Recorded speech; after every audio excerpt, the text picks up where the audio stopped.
Hey guys, welcome to the video.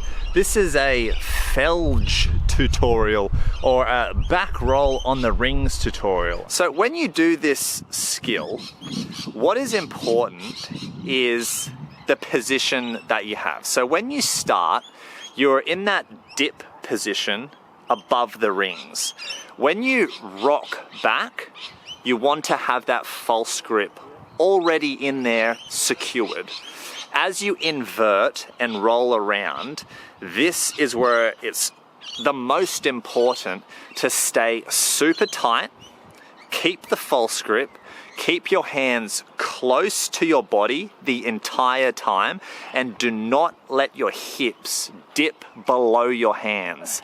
Otherwise, you will be putting way too much pressure on the biceps and the shoulders, and you likely will fall out of it. So that effort and keeping the hips level with the hands is paramount to being able to come around.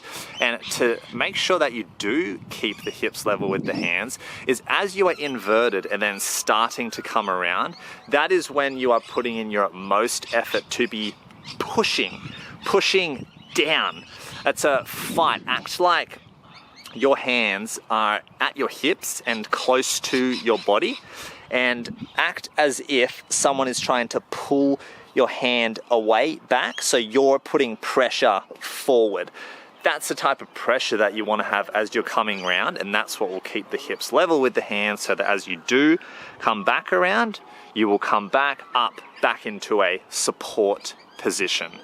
Timing is super important as well, knowing when, as you come around, when to really put that force into it, and that will come with practice. So there's 3 different ways to do the Felge, in my opinion. The ultimate goal is strength, so we literally want to be up in support, come down into the dip, rock back controlled and with a straight body, slowly come back around, backward roll, back into that support position. That's the end goal. The 2 things that we can do before we get to that point is 1, get a spot.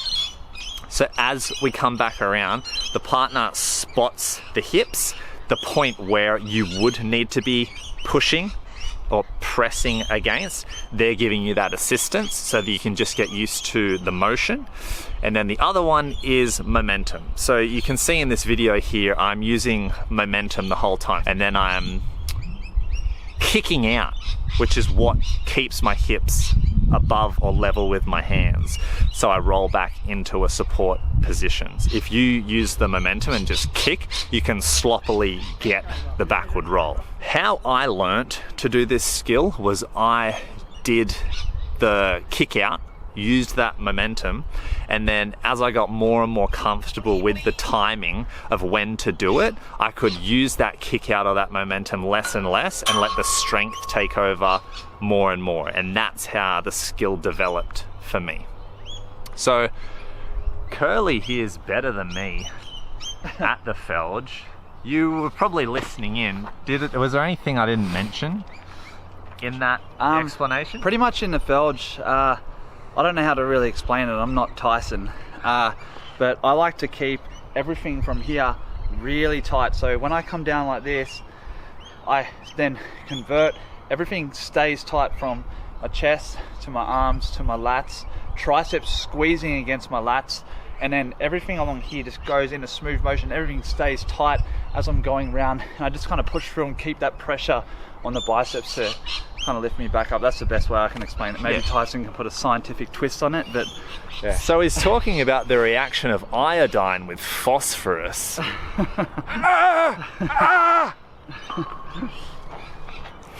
What'd you do to my girlfriend, mate? So essentially what Kurt's saying is what I was mentioning before about being super tight.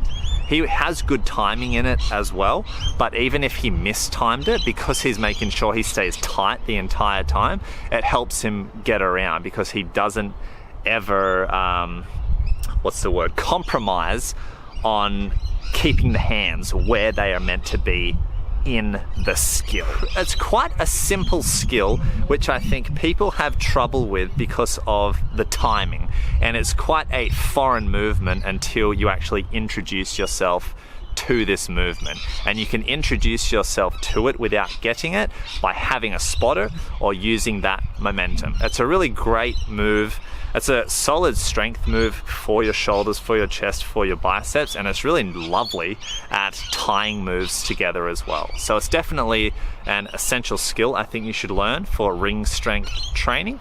But if you have any additional questions, leave the comments down below.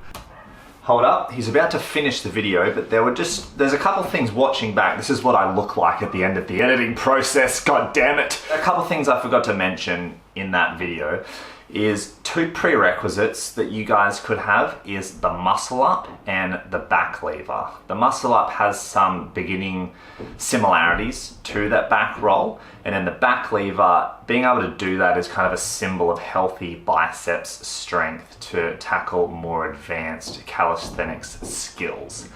And then the other things were 2 exercises that really helped me learning the back roll, that developed that strength for it, is Pelican Stage 1 and a shoulder stand on the rings lower to inverted hang.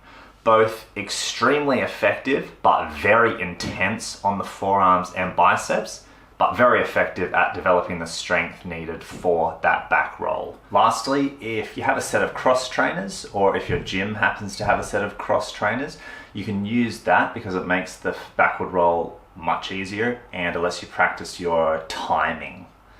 That was a better one. That's more Nazarian actually. Whoops. But the principle's the same. You can finish the video now, Tyson.